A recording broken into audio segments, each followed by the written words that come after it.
Well, a big defeat last night when the Senate narrowly voted against the Keystone Pipeline. When I say narrowly, it failed by one single vote. It is a bill the president threatened to veto. Could have helped this Louisiana senator still struggling to keep her job. Look at polls. It's an uphill battle against her Republican opponent facing runoff. Let's turn to CNN political commentator Paul Begala. He is a Democratic strategist and a senior advisor to the Super PAC Priorities USA Action. And with us this morning, CNN political commentator Ben Ferguson, host of the Ben Ferguson Show. Gentlemen, good morning. Morning. Good morning, Brooke.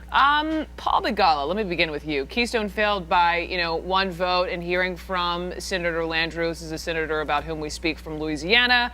She said up until right before the vote, she was feeling very comfortable about it. What do you think happened?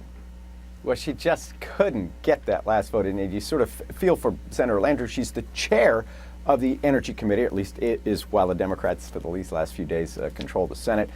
The only reason it came to the floor was because Democrats love Senator Landrieu. They want to see her do well in her runoff. They want to see her win in that runoff. And so they went ahead and gave her the vote.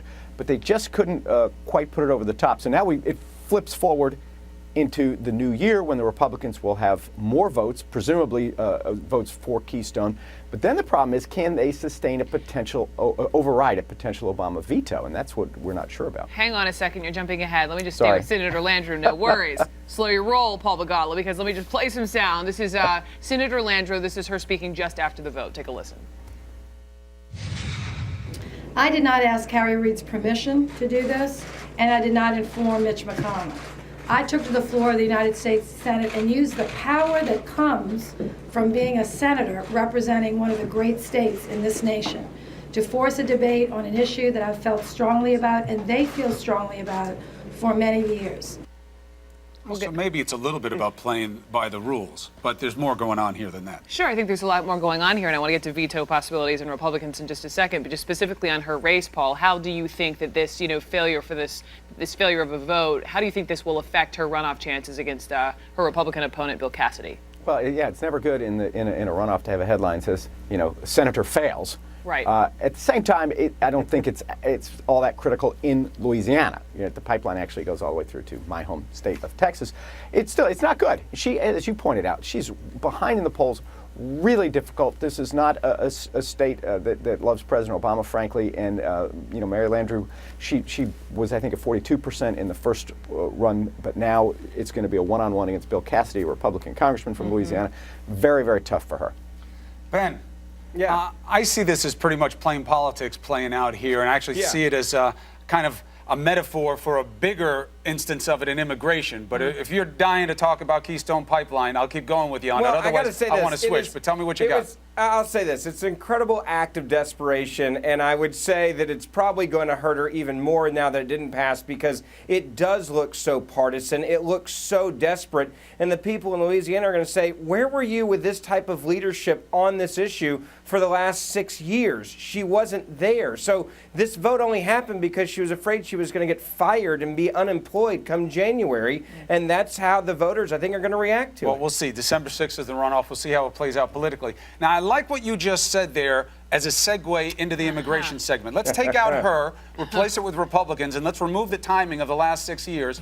And don't you have the situation that you have with immigration, which is you've had 510 days since the Senate passed the bill. The House will not have an up and down vote, even though families are in the balance, and they are effectively forcing President Obama to use executive action and saying he better not use executive action. What choice are the Republicans giving him? Why don't they hold a vote? Well, because the bill's a bad bill, and it's written by a bunch of people that actually got kicked out of office in this last election. So come up with a better bill. So, well, I think they're going to, but I think what you're seeing right now is you're seeing the President of the United States of America basically say, I don't care about the last election. I don't care about what the American people say. I'm going to legislate literally from my office on a massive issue, one of the top 3 issues of this election, and I'm going to do it. That's not what executive action is about. Wasn't a top 3 issue. The top 3 issues, you look, it was for a lot of the people that lost this election, and a lot of those that won the election, this was one of their top 3 issues. You can't deny it. It was 7 in the CNN ORC poll. It was 7. When you look at states, though, where you had tight elections, this was a top issue for voters, and for many of them, they wanted there to be something done outside of amnesty or executive action, and it was a referendum on this policy of this administration. And I would say this, call some Democratic senators that lost and ask them how big of a deal immigration reform was, and it cost some of them their jobs. Okay, so it was issue 7, and I hear loud and clear, Ben Ferguson, but we also look, when you look at the USA Today poll from this week, shows Americans actually don't want the president to take this up Exactly. to act now. They actually want him to wait to the new Congress. Here's my thought. This is actually, I'm putting this on Mike Smirkanish, who's one of our hosts here at CNN. He has this idea, and Paul Begala, I'd love to see if this would fly. So what if the president signs executive action but doesn't actually implement it? We know the Republicans, they want to have the seats, right, in both chambers at the top of the year. What if then they make a potential tweak to whatever this executive action is from the president, supersede what the president does, and then voila, compromise? Possible? Well, you don't even have to you don't need all that rigmarole. You just have the regular constitutional order. The Congress can act any time it chooses. The Republicans have controlled the House of Representatives, where this bill has been stalled, for years. They could have put this bill up. It would have passed, frankly. There's a bipartisan majority for it in the House. That's why Speaker Boehner won't put it up, because there's not a majority of Republicans for it. But if you add in some Democrats, some Republicans, you actually have, God forbid, a bipartisan majority for it. So that's why Speaker Boehner won't put it up for a vote, but he won't even put anything else up for a vote.